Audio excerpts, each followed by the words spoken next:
Welcome to Twice 5 Miles Radio, fertile ground for conversations worth listening to and remembering. I'm your host, James Nave, always broadcasting first on WPVMLP Asheville 103.7 and streaming online, WPVMFM.org, the voice of Asheville, heard all over the world and on other community radio stations like KCEI, Cultural Energy Radio, coming out of Taos, New Mexico. Thank you, Walter Parks, for our theme song, walterparks.com. And thank you, Davine Dial, for managing WPVM FM in Asheville. We couldn't do this without you. And if you'd like to reach out to me, Nave at jamesnave.com, Nave spelled Nave. I would love to hear from you. And every Saturday morning, I host a writing workshop salon conversation called Imaginative Storm, Writing Prompt of the Week gathering. And if you would like to join it, it's always open and there's never a charge, imaginativestorm.com.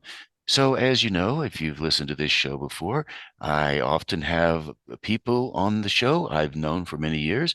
Sometimes I have people I've never met before. Today, I have someone, Savannah Rodriguez. She and I have known each other for many years. I first got to know her when I was working in the poetry community in Taos.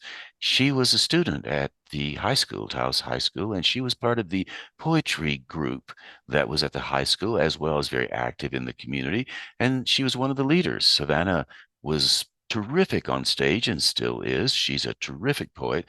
And after high school, she went on into nursing. So she's now living in Albuquerque. She's working full time as a nurse. That's her career. And Lord knows we need more nurses. And we certainly do need more poets. So we have a poet and a nurse on the show today. Savannah Rodriguez, welcome to Twice 5 Miles Radio. Hi, Nave. Thank you so much for having me. I'm glad you had some time to show up and do this conversation with me.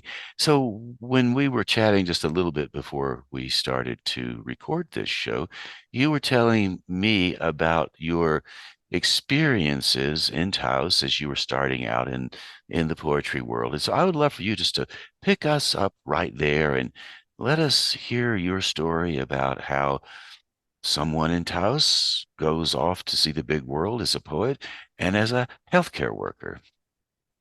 Yes, yes. I've been writing for quite a while. I think I started writing maybe when I was about 10 years old, and I didn't know what I was doing. I was just writing. And then I started learning about poetry just kind of around. And then in high school, I there was the poetry class, which I thought, oh, let me check that out. That led to poetry team, and it was a beautiful experience. It was one of my favorite times in my life thus far. I worked with Francis Hahn, who was my AP literature teacher and poetry slam coach, and Orion Servio, also my other poetry slam coach, and grew from there. And it turned out it was something I really loved and fell into. And let me back up a little bit. Actually, when I was in the ninth grade, through a mutual friend, I had met Ronald Chavez. He's a writer. He's from Santa Rosa, New Mexico. He took me under his wing and he set up a reading for us at Meta Theater. That was the first time I had ever read and shared my poetry out loud. I was 14 or 15 years old. And I was so nervous, and I had never been in front of people in that way. I played sports, so I was watched in that way. But poetry was different because you're sharing a part of you to a room of strangers. From there, it just kind of grew. High school, we went to some slams before. We participated in the Taos Poetry Festival. We did so much. I feel like we did a lot more. I can't remember. It's been a while now. Nursing school happened after I graduated high school, and there was no time to be creative. It was strictly the sciences and the rules and the books, and for 2 years straight. So I kind of fell away from that. And also, I had graduated high school, so I didn't really have that community anymore. During that time, I wrote here and there whenever I could. And then after I was done with nursing school and I became a nurse, then my life was just, how do I be a nurse? How do I be a good nurse? How do I take care of these people? How do I keep them alive? And I didn't know how to be creative anymore. I feel like my brain switched from creative to purely scientific. And then I somehow, I guess, blossomed again and found it. I had been invited to read for events. One of the events, I guess the last event that I read for in Taos was for the Taos Land Trust. And my dear friend Jim O'Donnell, he was working for them at the time. He had asked if I could write a poem for the matanza that they were going to have there. And that was kind of, I think, my break back into the poetry world. I wrote a piece for the event, and after that, it was, trying again, trying again. I keep running into these writer's blocks, but somehow keep figuring my way out. And now that I'm here in Albuquerque, I had many friends over here that were involved in the poetry community, so it was kind of easy to just slide in somewhere, and it's been going very well over here. Well, I would love for you to read the poem you wrote for Jim if you have it available. And you would like for me to read the Yeah. Matanza piece? Okay. So this is titled Matanza. These are the stories of a woman I once knew. She was made of brick and rolling pins, tough and unrelenting. One time I thought she was soft and I spoke too soon. She chased me across the jardín with her hand ready to meet my backside. My 7-year-old legs could no longer keep up, and well, she caught me. Most times, though, she would sit in her chair in the living room and do word searches and crossword puzzles. She became puzzled at the fogginess that was slowly invading her brain cells. Most mornings, she tried to maintain focus by sitting me down at the kitchen table, dipped her yellow fine-tooth comb into this giant pot of water, combed my baby hairs back, slick into a bun so tight I could barely see straight. I remember she enjoyed coloring books. I was always impressed by how methodical she was until one day she could no longer color in the lines. Then she forgot how to hold the crayon. The fog was thickening, her voice faded, and her hands contracted.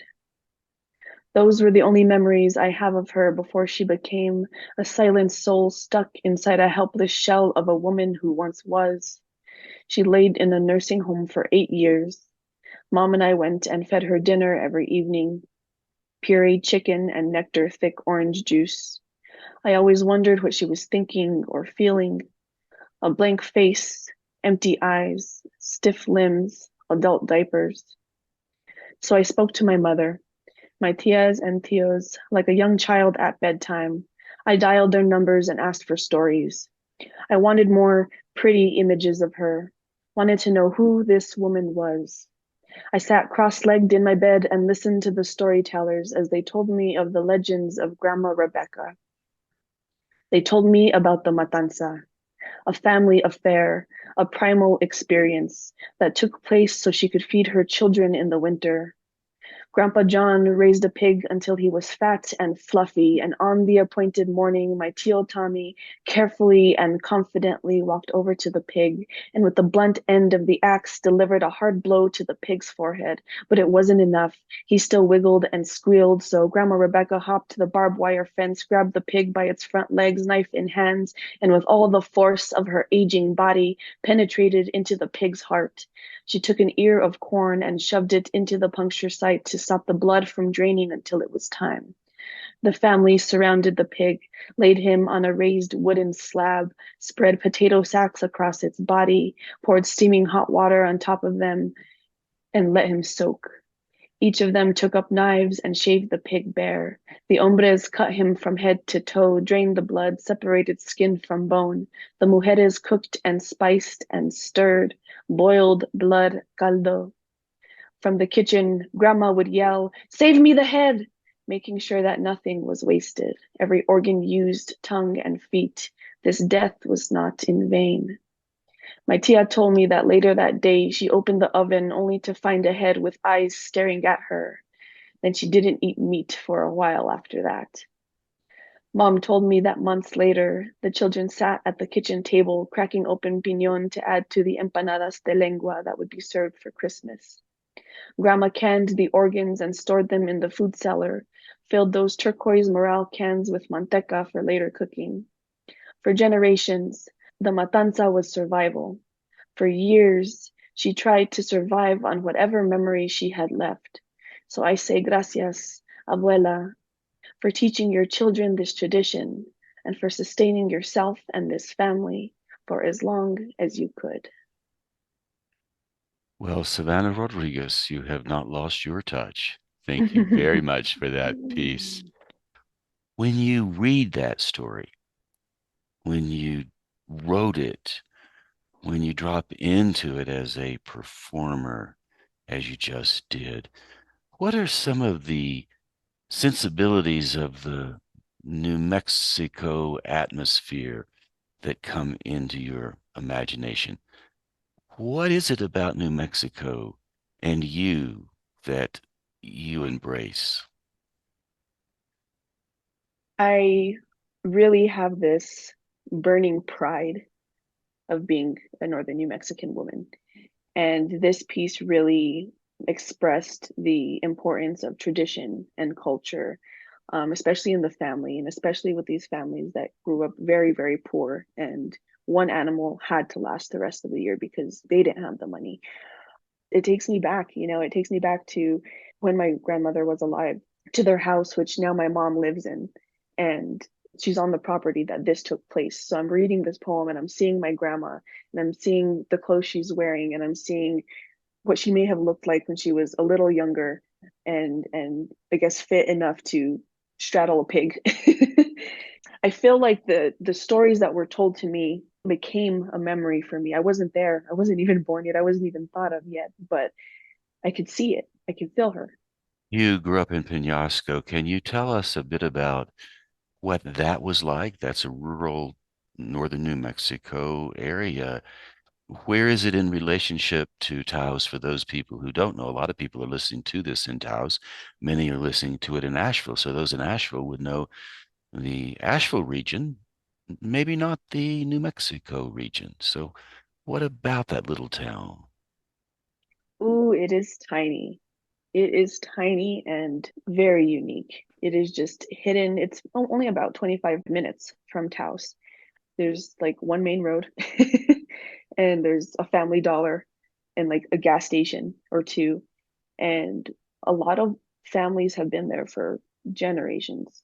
There's not too many people that move there. It's an old family town, is what it makes me think of. My mom, she moved back there about 6 years ago. She bought my grandparents' home. And so it's great to go back home into the house I was partially raised in. Do you think that house will stay in your life as you grow older? Yes, yes, that'll be a family home for hopefully generations to come. Well, I imagine that you will be one who contributes to the family that continues to live there. I think you Mhm. have a great relationship and with your work and with your man and all of the rest of it. So I'm curious about the current life you're living in Albuquerque. Tell us about that. That was a big transition for a little small town mountain girl. I had traveled to cities before, but never lived in one. And this isn't the biggest city. From small town Penasco to small town Taos to city of Albuquerque. Taos to Albuquerque was definitely a big change. In larger places, you have to search for that sense of community because there's more people. And at first, when we first moved here, I felt a little lonely, and I expected that because I didn't know that many people. But once you start meeting people and becoming friends, it starts getting really tight. The pride to be New Mexican here and to be Burqueño is very obvious. And it's really nice to see. The great thing about it too is that there's also quite a bit of people that are not from here, but they're not just from like surrounding areas. They're from different countries. I have a really dear friend that I've met through work. She's from Tanzania. How did that happen? How did I just happen to meet someone from there? And I'm learning about her life and her culture. And it's a lot of fun. And that's a big reason why I wanted to leave home and see the world, is to meet new people and to learn new things and experience different cultures and different languages. And this has been a really good, at least first stepping stone into doing that. Before we moved here, I've loved to travel. I went to Israel, I went to Cuba, I've been to Mexico. Getting to see these different places and meet new people, I love that. That's just a part of who I am, and I had to leave the nest to do it. And my mom has a lot to do with that. When I was younger, She would always tell me, you need to go explore the world, you need to see things. And one thing I remember, small towns, it seems like people tend to stay. It's home, families are there and stuff. But she always told me you need to get out and you need to see the world. And don't be like your cousins and stay stuck to their mama's chichi. So so I didn't. You went to school in Taos, UNM, for your nursing degree, and you became an RN, and then you've now gone on to school for your bachelor's degree. What was it like for you to finally get into nursing and then arrive at the pandemic? Because you were one of those nurses we clapped for and all of the healthcare workers that everybody cheered on during that time. What have you learned? How has it informed your life? What kind of changes have you made in terms of how you see your future and even with your poetry? Nursing has, interestingly enough, fueled my writing, or rather branched it. I think I tended to write a lot more just about like my culture, tradition, where I'm from, who I am, my identity, food.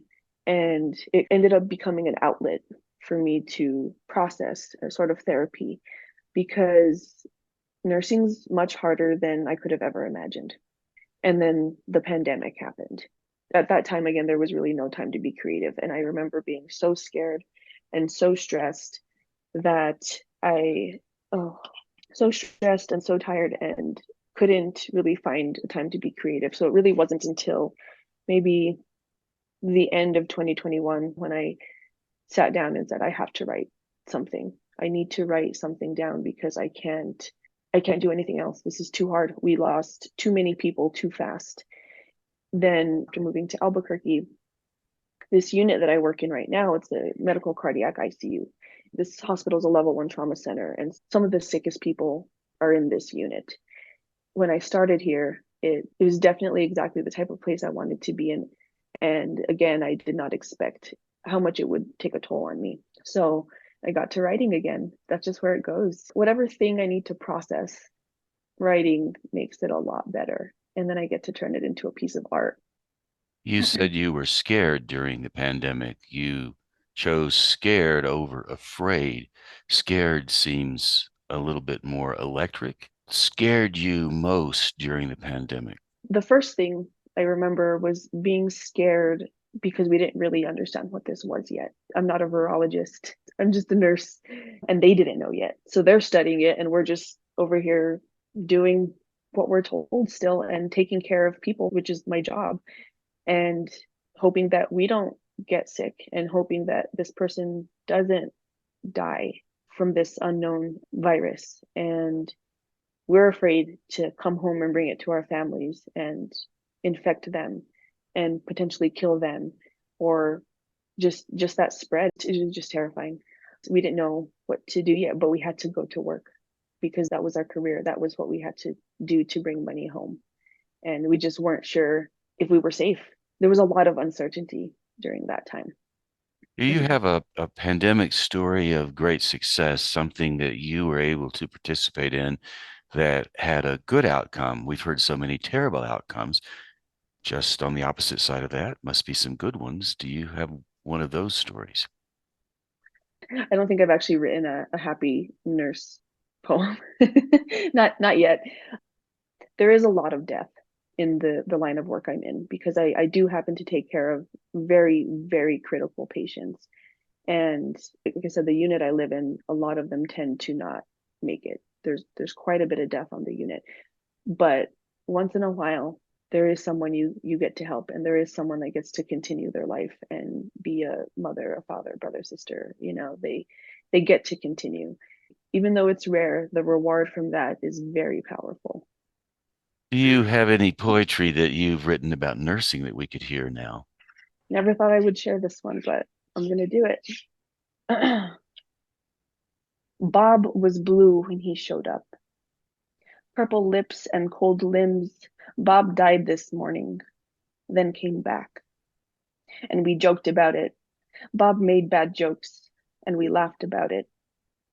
Bob's wife wore a pink cardigan, a pink shirt, and a pink mask. I don't know where I'd be without her, Bob said. as she circled his bed and fixed his blankets and fluffed his pillows and held his urinal and fed him lunch and rubbed his arm and handed him his toothbrush and glasses and newspaper. Then Bob said he didn't feel good and couldn't breathe and was nauseous and had to sit up. Bob was turning bluer and stopped talking to me and lost his pulse, so we laid him flat and the other nurse started pressing on his chest and I pressed the blue button and people ran in the room and doctors gave us orders and we pushed epi and we pushed epi. They stuck a tube down his throat. Then I climbed onto the bed and I started pressing on his chest and I counted and I counted. Then we checked for a pulse, but Bob didn't have one, so I pressed and I counted and I was tired and sweating, but I couldn't stop Bob. I won't stop Bob. And I looked over and said to the other nurse, I need help. I'm getting tired. I won't stop Bob. I looked at his face, gray and blue, eyes red and dead. Then someone came and started pressing on his chest, and I pushed oxygen into his lungs, but Bob wasn't coming back. The priest laid his hands on his head. So after 30 minutes, we stopped. Bob's wife came back in, walked slowly to him with her hand out, reaching, voice breaking, I'll see you soon. And I rubbed her back as my eyes filled with tears.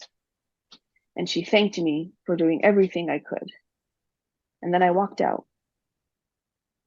And when they left, I went in and said, sorry, Bob. And we put Blue Bob in a bag. Then Bob was gone and they cleaned the room and we waited for a new patient. That sums up the immediacy of that whole experience with you. That happened over and over again, I bet, in one form or another, didn't it? Mm-hmm. Mm-hmm.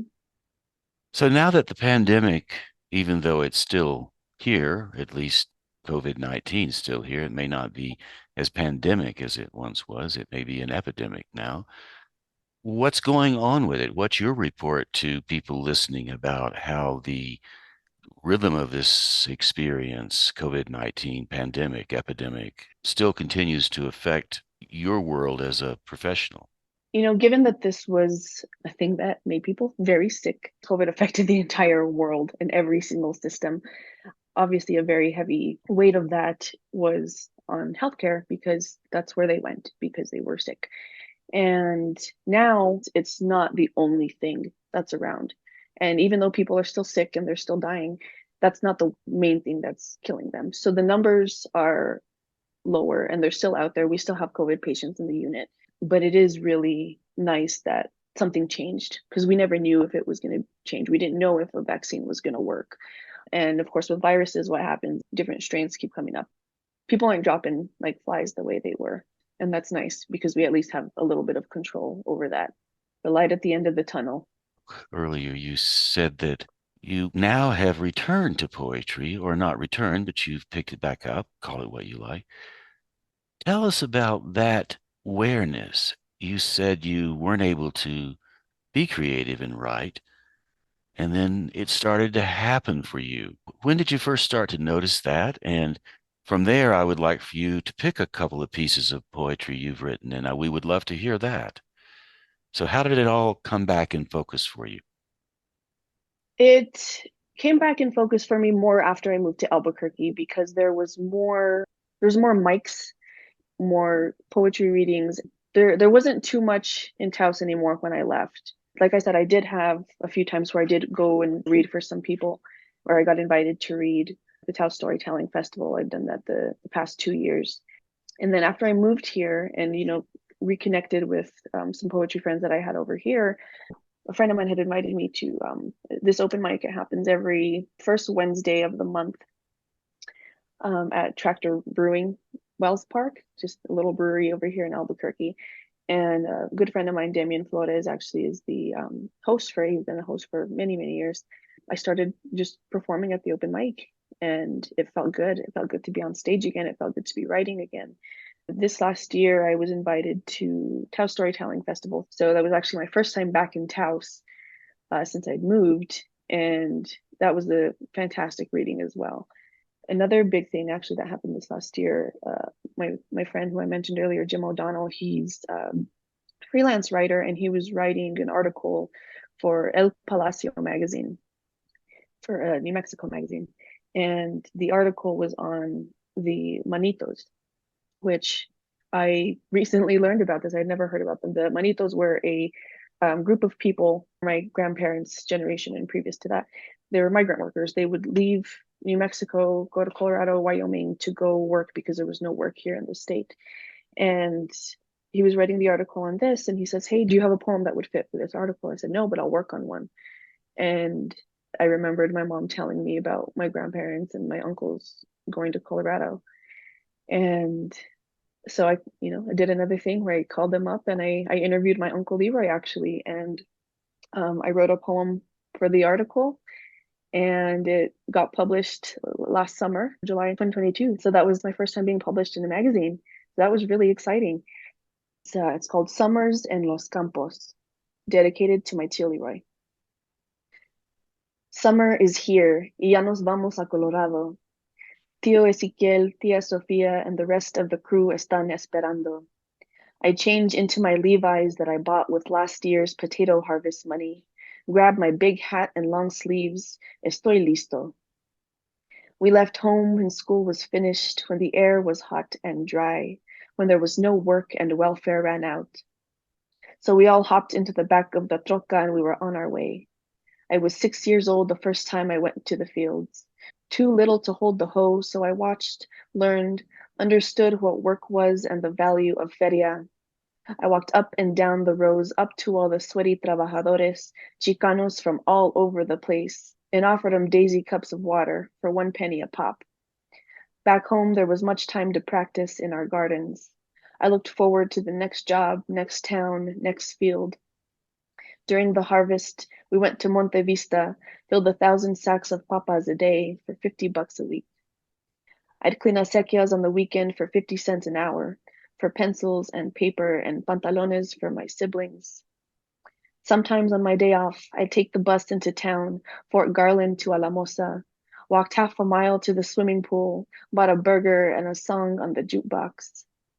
For years after I graduated high school and left home to California, soñé de los campos y los extrañé. Picking peaches ahí in Grand Junction, string beans in La Junta, boxes of watermelon and cantaloupe, buckets of onions, beets, and lettuce, farmer's tan, knees and hands stained with dirt. I dreamt of summers in Los Campos. Oh my gosh, beautiful. I bet that was well received on the open mic. It was. The more important one was I read it to my uncle, and I've never seen him cry. He was very happy. My goodness, do you have another poem for us? I could listen I to these do. all day, Savannah. I've always loved your work. Even when you were just starting out in high school, you would walk up to that mic, and when you walked up there, you took over the room with your invitational energy. So you invited us all to be there with you as you experienced. I would say performed, but it was more like experienced whatever it was you had written. So you gave us that experience too. So I'm looking forward to the next one. What do you have for us? This was a lot of fun. It was when I was still living in Taos. I came up to Albuquerque to do a workshop with Jimmy Santiago Baca, and the prompt was write a poem about your own funeral, what your own funeral would be like. So I had a lot of fun with this. Oh, my poor Hita. I can't believe it.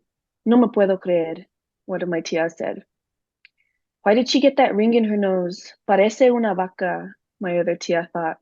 I hope she accepted Jesus Christ as her Lord and Savior and repented, my tio said, clutching his overused Bible. And my mother, clutching my photograph and her rosary beads, she could not stand. The tears, too heavy, wet-faced and broken. She wasn't supposed to go before me, she thought. Compadre Jimmy was at all the family funerals and always kissed all the women on the mouth. But this time, his ghost just stopped by and sang the song he always sang for burials. Solo Dios es el hombre feliz. Solo Dios es el hombre feliz.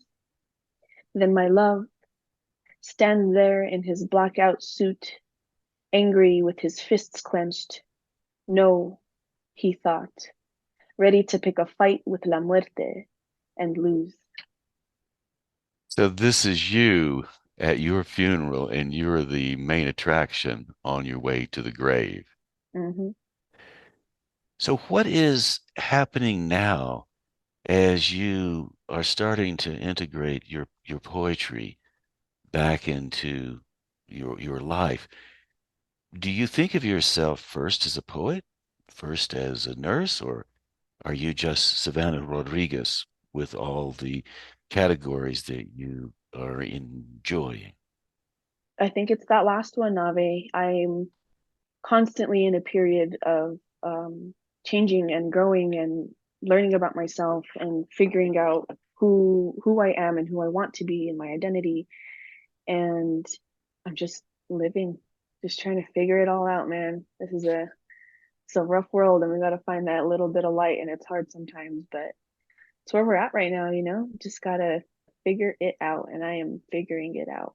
What is hard about the world right now and how you are figuring it out with this identity that you have, which to me is a strong identity? It will always increase in strength. What's so Mhm. difficult about it right now, and why is that important for you to note? Or one of the biggest things is that part of my identity is a caretaker, is a nurse. And I've now been doing it for a little bit over 6 years. And I, I joke and I say that like the pandemic seems like it added 10 years onto me. And I'm in a place right now where I'm questioning whether or not that's something I still want to do. The thing is there's not just bedside nursing. So I am currently in the process of trying to branch out and see what else is available, because there's just so many things that nurses can do, and it's not just care for people. I'm excited, and I'm also just curious. You know, I'm tired, I'm a little burnt out from the bedside side of nursing, but I'm curious. That's a big part of who I am, is constantly exploring, and I need to be exploring everything. I like to kind of push the boundaries, see what else is out there. I don't want to just stay where I'm comfortable and safe. I want to go do something that scares me. The first move of that was leaving Taos, just going somewhere else and being in this big scary city. And it's not that big and scary, you know. You just got to do it. Did you go to New York? It seems like I saw some Hmm. posts on Facebook. Tell us about your experience in New York, which is one of the big global cities in the world. There you were, all the way from Penasco, standing in the city. What was that like for you? And who did you go with? And what did you do? And how did you process that city experience? That was a really cool and unique. I've heard that there's no place like New York, and I definitely got that when we went. Myself and my boyfriend Kevin, both of us had always wanted to go check it out. So there was actually a concert, a Bad Bunny concert, um, Puerto Rican reggaetonero. We're like, oh, okay, let's go. He's performing in Brooklyn. Let's just make a trip out of that. So I think we were there for maybe a whole week actually. And we ended up going to a Brooklyn Nets game. And that was my first NBA game. And it was awesome. It was insane. I loved it. It was definitely a big culture shock for me, because there's so many people, but like you don't really talk to them. And it's funny because in Penasco's house, everybody knows everybody, you know, and everybody knows everybody's business. And then you come to Albuquerque, and people aren't really saying good morning when you say good morning to them when you pass by in the hall. But okay, I'm not going to take that personally, because it's just a big city and you can't say hi to everyone, I guess. And then, and then New York, it was just like none of that. But it was kind of cool also, because it was just like, ooh, I'm kind of nobody here and I like it. The big thing that kind of tripped me out, that I knew, but I didn't really know until, or understand it until we got there, was transportation. Whoa, that is a different experience. I am used to having my car and going where I want to go when I want to go, and parking, and you can't really do that there. So getting the taxis was funny, but it wasn't like the experience that I thought it would be, like in the movies where you're like, "Hey, taxi!" And you know you're yelling for the taxi. No, you have an app now, so then the taxi just picks you. It's just like Uber, and that, and then being on the subway, that was wild too, because my boyfriend and I really enjoy cinema, and so many things take place on a New York subway. I feel like experiences on New York subways are also very unique. And we did spend some time there. And it was funny because the first night we got there, we saw the subway station and we're like, oh, let's just go down and look at it. because we'd never seen it. We're about to go down, and this huge rat just runs up the stairs, and we're like, never mind. Let's just continue where we were going because I don't like rats. Neither of us like rats, but it was a beautiful city, and we definitely want to go back. When we do travel nursing, we'll absolutely do a travel contract there. The subways in New York are definitely filled with pods of cultural experiences. I've lived there off and on for many years. I don't now, but I have been in New York a lot. And when you first go on the subway, and I'm happy to see that you noticed this, the reputation the subway has, of course, is that everybody just sits there and they're going here to there and it's not much going on. That's not true. You have jokes and people in love and people reading and people talking and gossiping and like little meeting pods all in the subway cars. So I'm glad you noticed that. Did the city inform any of your poetry? I don't think so. I don't think it did. I probably took my journal because I usually take it everywhere in case I get inspired. But I think I was just having too much fun that I didn't really have time to write. And we were just constantly on the go because to get from one place to another, it takes a while. Mhm. I can definitely see down the line how something will come out of um, an experience in New York because we're definitely going back, and not writing a poem about New York would seem foolish. Well, I would imagine as travel nurses, you can make a contract in New York and they'll give you the housing and the stipends and a lot of the burdens that newcomers would experience when they arrive in the city wouldn't be the Hmm. problems that you would have. You would drop in and you and Kevin would just do your thing and it would be really a tremendous experience, I would imagine. Hmm. So we're getting closer to the end or close. So would you have another poem for us to wind this up? Yes, yes, I do. This one was written during a workshop with Levi Romero, who I love, by the way. He's fantastic. This was what, maybe two summers ago, or maybe last summer. People always ask me if I have children. Not yet, I say. My partner and I talk about starting a family. He thinks we will have a daughter first. Lila Milagros, we'll call her. My hips keep getting wider as my body gets closer to motherhood, but my mind isn't quite there yet. I think about legacy and teaching my 5-year-old nurse how to make tortillas. I'll get her a step stool and a little apron and listen to her ask me, Tia Vanna, why do tortillas look like the moon? And we'll dance cumbias with our sticky masa hands and lick the butter off of our fingers once we've eaten them all. Hmm. I love the way you create such vivid scenes for my imagination and others, I suppose, as well. Do you have another one you can give us? Maybe. While I'm searching for this, I should tell you, Levi Romero was part of this. They're starting a New Mexico poetry anthology. We submitted pieces without our names on them, and the Matanza poem that I read earlier is the one that got chosen. And so I will now be in this volume one of the New Mexico poetry anthology, which is very exciting. Um, Congratulations. thank you. Thank you so much. I'm a sucker for Spanish speakers, Spanglish speakers, for tongues that can their R's speakers roll like their rain-stained tractor bodies across fields that plant our survival, buries his shovel deep into the lands of past generations. We come from the same nation, yes. Breath, like God's blowing life into Earth's nostrils. Conception begins. Seed by seed, he'll cradle sweet peas, hum them waterways as they grow up. He is the primary creator of El Tiempo de Cosecha, the time of harvest. The ones from the norte are special. Up from the dust they are built bodies, adobe churches, sacred, sturdy, pebblestone eyes, straw in his veins, crosses across his chest, made from the mother tierra, moist, rolled, and molded by our ancestors, souls, rose-painted retablo wood, cracked but holy and hand-carved by God. They walk the ranchos at dawn, count the cornstalks with their heartbeats. Uno, dos, tres.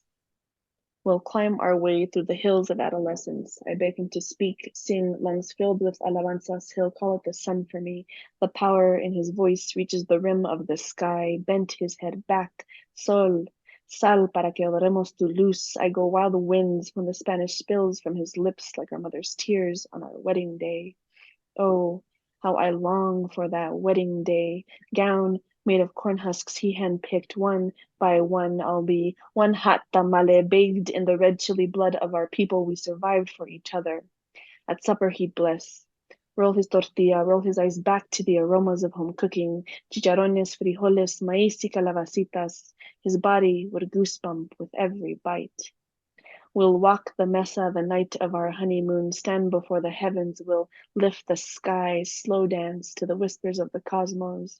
My corn husks will flow off with the breeze. His mud-made suit would crumble off his shoulders, our tongues dance quicker than our feet do. They two-step together, braided at the bone, bilingual moans, our hips braided so tightly, softly thrusting all the years of patience into me. Oh, chastity was worth it. Ribs and teeth grind like wheat into flour hard. He flours me, sprouts me deep, nails plowing into sun-dried spines, curling toes, pressing heels into dirt, sewing the names of Joaquin y Milagros in my belly. We roll our children into the new energies that glide across the church pews and ranches, breathing new life, sweet peas and tongues along the edges of this world. Mm, what a wedding night. Bravo. Well done. As we close, and you are now fully out in the world, a professional, giving great service to many, many people, great comfort. There are probably some young people listening to this show thinking, is that road available to me as well? Could I follow in Savannah Rodriguez's footsteps, walk down the same trail? A few bits of wisdom, maybe, for those younger people who are thinking such things? Yeah, I would say definitely if you can, if like the school, like if they're in high school, if their school offers any creative writing or poetry classes, definitely get into that. It is a really tremendous mode of self-therapy. And um, also open mics, go to workshops, just put yourself out into the creative world and it will feed you. You don't have to do much except put yourself out there. Am I hearing that piece of advice right? Pretty much. I mean, it's just trying to do it. A lot of people think like, oh, I can't write, I can never read in public. Or I mean, you don't have to read. You can be what we call page poet. It's just putting some words out there. You don't have to be good. It doesn't matter like what is good. It's your words, it's your experience, it's your life. And when I remember when I first started, man, some of the stuff I look back at when I was like brand spanking new and like performing poetry, I'm like, I said that in front of people. Like, who let me do that? That's not even proper grammar. So you kind of have the freedom with poetry too, is you can make up your own damn words. I do. And for people who also want to go in a professional direction, like you did, anything to say to people who want to leave and go see the world? I think you should do it. Sometimes very difficult for a lot of people to do it because especially financially, this world is driven by money and it's very, very hard to survive in it. Education is a big one. Definitely education put me in a place where I am now, that I am at least, comfortable, where I have a schedule that allows me to also do things that I like to do, like travel and write. Definitely getting an education early makes it easier. Starting early really helps. It's honestly really like drive and willpower if you can. And if you have the opportunity to leave and check other things out, to go on a trip, even if it's just for a little bit, like go see the world, because I think it's just really important to just take those opportunities. If you get the chance, go see what else is out there because you have no idea what you might like. If education's your thing, get educated. If not, do your thing. Do what makes you happy. Make it work. Well, Savannah Rodriguez, thank you for taking the time to tell us all these great stories. Read your poetry, give us a bit of a sense of the pandemic experience from the trenches, from the hospital rooms, and thanks for the inspiration. I appreciate it so much, and I'm glad you're out there still writing poetry, and I have a feeling that's something you'll do for quite a while. Yes, absolutely. Thank you so much for having me, Nave. I miss your face. It's so good to see you and hear your voice again. It's been a while since we've seen each other in person, but this is fantastic. I hope you're doing so well. Yeah, I am, and thanks for that. And again, thanks so much for coming on to the show. Of course, thank you for having me. And there you go, my friends. My conversation with Savannah Rodriguez. I hope you enjoyed it.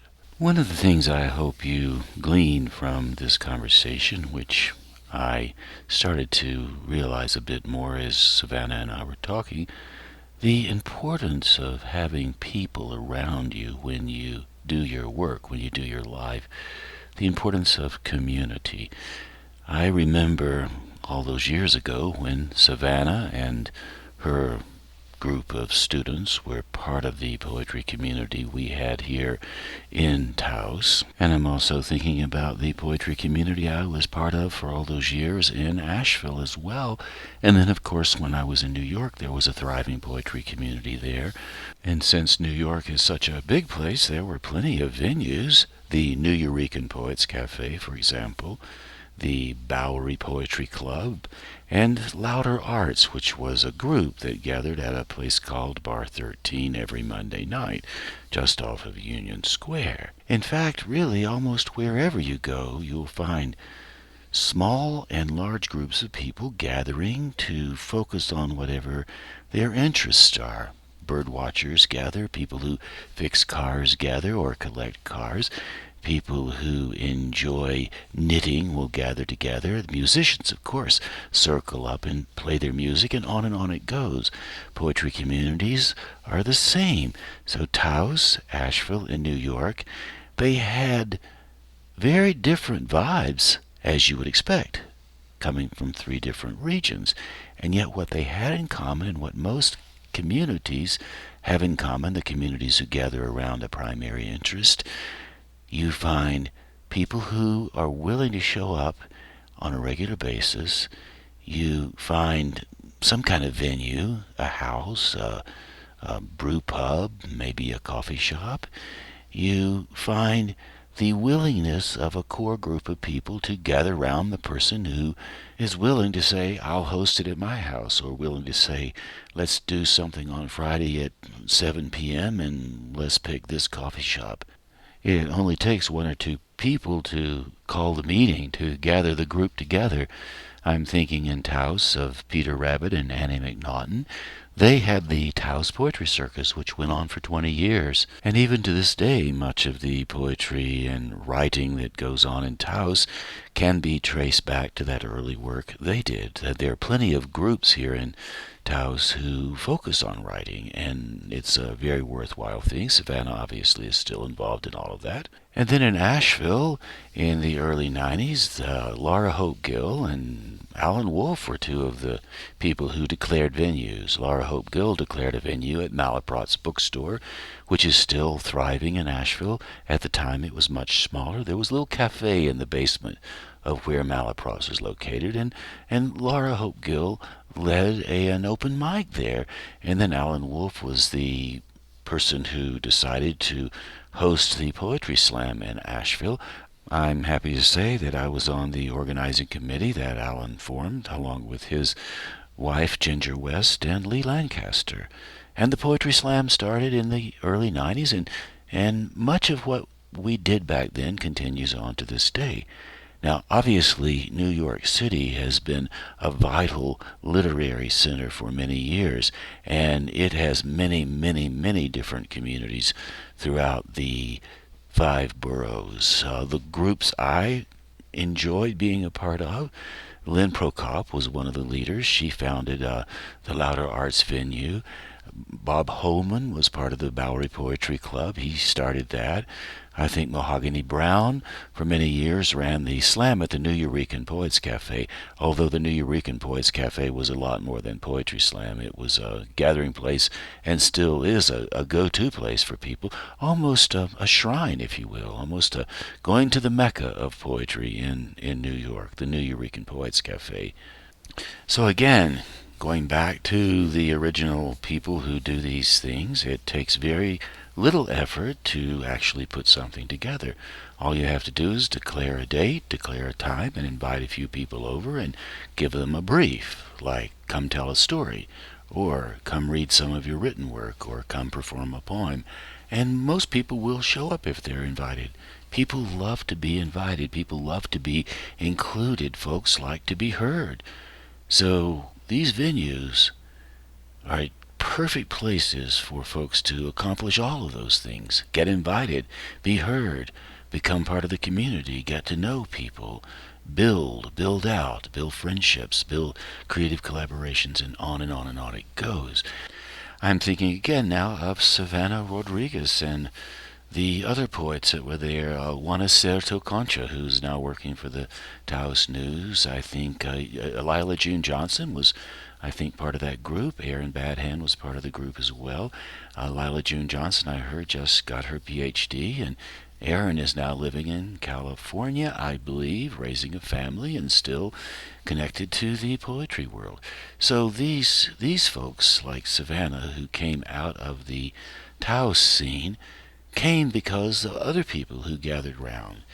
I know Savannah referenced the Taos Poetry Festival. That was a festival that was founded by David Baerstock in the early 2000s and continued on for quite a number of years. I took it over and managed it for a while. I think we closed that festival down in 2016. Certainly Savannah was there, and I remember how strong she was on the mic. I think I even still have some photographs in my archives of Savannah when she was there on the mic at the Harwood Museum, really delivering her work as she did on this interview. So you know the vibe Savannah brings to the emotionalism and the good writing of her presentations, as you heard on the show today. Also, you might imagine what it would be like if Savannah had a whole room to work in with a microphone and everything one needs in order to really be large and invite people to join in the celebration of the emotional story, whatever the story it is that she's telling. And I think this idea of gathering together is really important now more than ever. I certainly have no problem with all the technology, the digital space, the new things that are appearing, the change agents, the revolutionary things. Some people are talking quite a bit about Chat GPT. It's a way of generating text without writing it. Oh, and it scares some people. Other people are drawn to it. GPT stands for Generator Pre-trained Transformer Model. No matter how deep we go into artificial intelligence or virtual reality, there's still no substitute for the warmth of a fire, the smell of a fire, the gathering of folks around the soup bowl, ladling it out, having a meal together, a candle in the middle of the table, if you know what I mean. After all, who doesn't love a good conversation? Some intellectual stimulation, some friendly bantering, some poetry vibe. And on that note, I'll give you a little poem I wrote. I'm involved in a poetry group. We gather every Saturday morning on Zoom. It's called Imaginative Storm Writing Prompt of the Week Gathering, and we generate material. So here's a piece I wrote a week or so ago. It's called Blue Fuse Love Song. When you look at the old eye sky, consider why your unfettered urgency breaks you from the uplifting ground. Are we not products of gravity? Did your ability to string heaven and earth together come just after your first step, when the sky tumbled across your face? Civilization is always on time, with no end and no beginning. Do you own a watch? What clock does Earth follow? I once saw sunset colors along the sea down near Charleston, South Carolina, in the blue fuse, long song, low country air between salt marsh and seagulls. The old eye sky came along for the ride, not to hide or fly, only to mingle with the moist sea song air. Must we walk all day? Excuse me, sir. Can you spare $2? Thank you for your trouble. The poem I just read would not have existed if it hadn't been for the gathering we have every Saturday morning, the Imaginative Storm Writing Prompt of the Week gathering. No matter how you gather, where you come from, or where you're going to, when you stop along the way and you commune with friends, something interesting will always come out of it. So, on that note, thank you ever so much for listening to this show, Twice 5 Miles Radio, fertile ground for conversations worth listening to and remembering. I'm your host, James Nave, always broadcasting first on WPVMLP Asheville 103.7 and streaming online, WPVMFM.org, the voice of Asheville, heard all over the world, and on other community radio stations like KCEI, Cultural Energy Radio, out of Taos, New Mexico. Thank you, Walter Parks, for our theme song, walterparks.com. Thank you, Devine Dial, for managing WPVM-FM. And thank you, Robin Collier, for doing the same in Taos, KCEI, Cultural Energy Radio.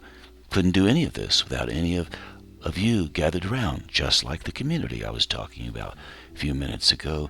And if you'd like to reach out to me, Nave at jamesnave.com. Nave is spelled Nave. I would love to hear from you.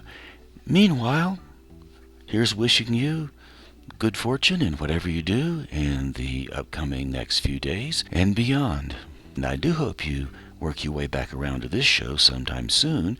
And until then, I'll catch you on that turnaround somewhere down the line.